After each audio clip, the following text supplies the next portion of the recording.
Well, it was one of the most wide-open Oscar fields in years, and today the Academy Awards were shared among a long list of Hollywood's elite. Unfortunately, all of Australia's stars missed out on a night that will be remembered for stunning fashion, breathtaking musical performances and some of the great dames of the silver screen. 1 billion people watching at home, 3,500 of Hollywood's best in here. Suddenly it starts.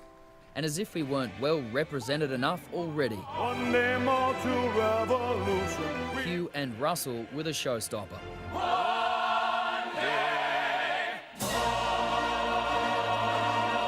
We crossed our fingers for Hugh, but the 16th president came back to life.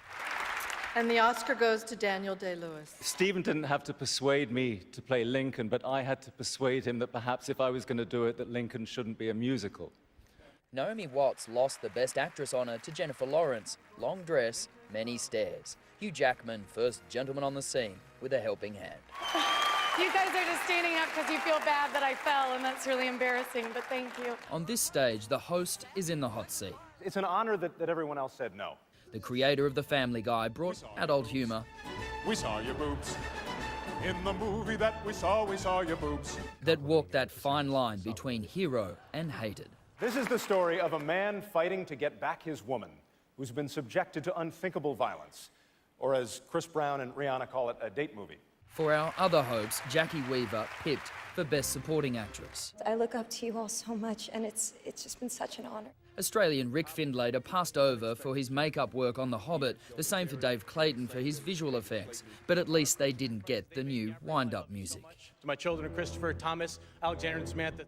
Tonight was also about a return of the Hollywood legends, and they don't come much bigger than Barbra Streisand. It was 1977 that she last performed here at the Oscars. That was 36 years ago, but tonight, she's back. A James Bond tribute saw the Dame come out of retirement.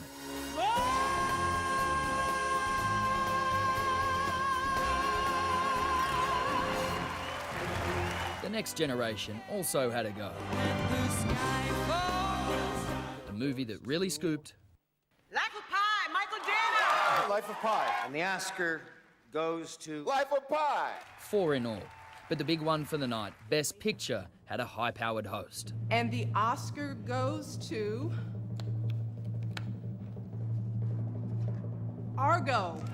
And an actor turned director in true Hollywood style. Right now, I want to thank my wife, who I don't normally associate with Iran, but this is... All right, Denham joins us now live. Denham, where is the party headed tonight? Pete, this is Hollywood. The night's just beginning and everyone now, well, they're heading to the after parties. Elton John, Vanity Fair, if you can get there. Eligibility, well, that's dependent on how many A's you've got after your name and, of course, what you're holding in your hand. If you've got one of those statues, you are straight in the door. A spectacular dress, Pete, will also get you in, but it could also shut you out because here, as you know, the critics are harsh, the lights, they are very bright, and this is the biggest fashion stage there is. Can you feel it? Gowns from the golden age of Hollywood. Strapless, sequins and super long trains set the trend. And with big events come the big names. I am wearing Prada. Gucci. This is Valentino. Helen Hunt went low budget in an off-the-rack frock from H&M. She made up for it with accessories worth $700,000. Jennifer Lawrence and Jessica Chastain vied for Best Dressed in neutral tones. There were splashes of colour and flashes of flesh. Kristen Stewart needed crutches and Helena needed help. Of course, it's not just the movie stars whose stocks rise by winning one of these coveted gold statuettes. The Oscars is also the holy grail for fashion designers. 40 million people watched the show last year, and if one of these stars wears one of your frocks, you've got it made. Jackie Weaver wore Lebanese designer Rami Khadi. Now that I'm so posh, I've got a stylist. Naomi Watts was edgy in Armani Privé. So it's modern, but a little bit sort of deco and classic at the same time. Keith chose Nicole's sparkler. Look at that dress. Oh my God. Is it all right?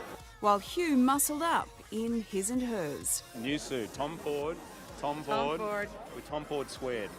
Beards were popular with the boys, but the cutest was the youngest, accessorised with a puppy purse.